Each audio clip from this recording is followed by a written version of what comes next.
بسم الله الرحمن الرحيم. وقال الذين لا يعلمون لولا يكلمنا الله أو تأتينا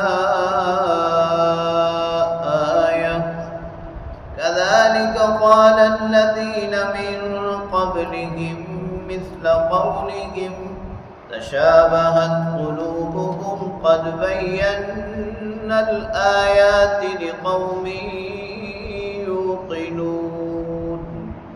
إنا أرسلناك بالحق بشيرا ونذيرا ولا تسأل عن أصحاب الجحيم.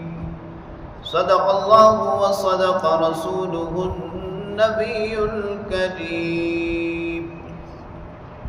سورہ بقرہ کی آیت نمبر 118 اور 119 کی تلاوت آپ نے سماعت کی. ترجمہ سماعت فرمائیں.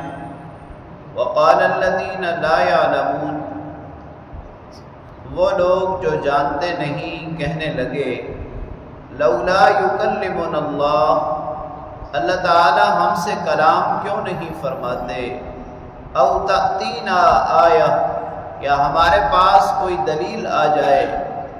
کذالک قال الذین من قبلہم، اسی طرح ان لوگوں نے بھی کہا تھا جو ان سے پہلے تھے.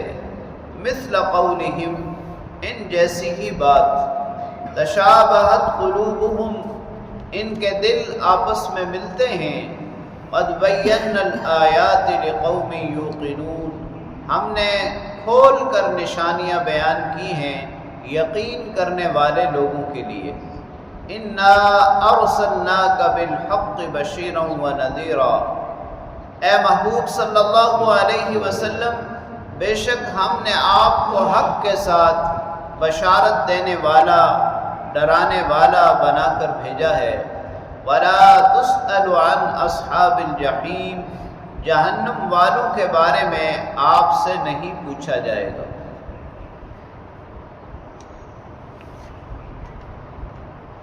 نہ ماننے والوں کے رسالت پر اعتراضات میں سے ایک اعتراض یہ بھی تھا کہ جس طرح اللہ رب العالمین اپنے پیغمبروں سے، اپنے برگزیدہ بندوں سے مخاطب ہوتا ہے، اس طرح اللہ تعالی ہم سے کیوں نہیں مخاطب ہوتا، جو انتہائی جاہلانہ اعتراض تھا. دوسرا اعتراض یہ تھا کہ اگر اللہ ہم سے مخاطب نہیں ہوتا تو ہمارے پاس خاص طور پر کوئی دلیل آ جائے کہ اس دلیل کے بعد ہم آپ کو، یعنی نبی پاک صلی اللہ علیہ وسلم کو رسول مان لیں. اللہ تعالیٰ نے نبی پاک صلی اللہ علیہ وسلم کو ان دونوں اعتراضات کے بارے میں تسلی اور تشفی دی اور فرمایا کہ یہ کوئی پہلی بات نہیں ہے، بلکہ اس طرح کے لوگ پہلی امتوں میں بھی یہی اعتراضات اور یہی سوالات کرتے رہے. جیسے یہ آج کہہ رہے ہیں، اس طرح پہلے انبیاء علیہم الصلوات والتسلیمات کی اقوام نے بھی اسی طرح کے اعتراضات کیے ہیں، اور ضد، عناد اور تعصب میں ان کے اور ان کے دل ایک جیسے ہی ہیں. رہی بات دلائل کی تو اللہ کریم نے فرمایا کہ ہم نے ایک دلیل نہیں، کئی دلیلیں واضح اور کھول کر بیان کی ہیں. نبی پاک صلی اللہ علیہ وسلم کے رسالت کی دلیلوں کے بارے میں بات کی جائے تو قرآن کریم خود ایک بہت بڑی دلیل ہے. آپ صلی اللہ علیہ وسلم کا معراج پر جانا، آپ صلی اللہ علیہ وسلم کے دست مبارک سے چاند کے 2 ٹکڑے ہو جانا، آپ کی انگلیوں سے پانی کا جاری ہونا، آپ کی مٹھی میں سنگریزوں کا تسبیح کرنا، یہ وہ دلائل ہیں، یہ وہ معجزات ہیں کہ جو رسول اللہ صلی اللہ علیہ وسلم کی رسالت پر دلیل ہیں. دوسری آیت کریمہ میں اللہ تعالیٰ نے اپنے پیارے محبوب صلی اللہ علیہ وسلم کو مخاطب کر کے فرمایا ان کی باتوں کی اور ان کے اعتراضات کی پرواہ مت کیجیے، ہم نے آپ کو حق کے ساتھ ماننے والوں کے لیے جنت کی بشارت دینے والا اور نہ ماننے والوں کے لیے اللہ کی ناراضگی اور جہنم سے ڈرانے والا بنا کر بھیجا ہے۔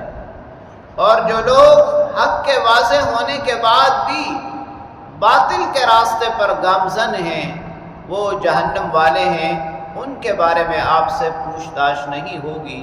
آپ نے اپنا فریضہ مکمل ادا کر دیا، وہ تھا اللہ کا پیغام اللہ کے بندوں تک پہنچا دینا۔ اب ماننا یا نہ ماننا یہ ان کا معاملہ ہے، لہذا اے محبوب صلی اللہ علیہ وسلم آپ اپنے فریضہ رسالت کو جاری رکھیے۔ اللہ کریم سے دعا ہے کہ اللہ تعالی ہمیں دین پر مکمل طور پر عمل کی توفیق نصیب فرمائے۔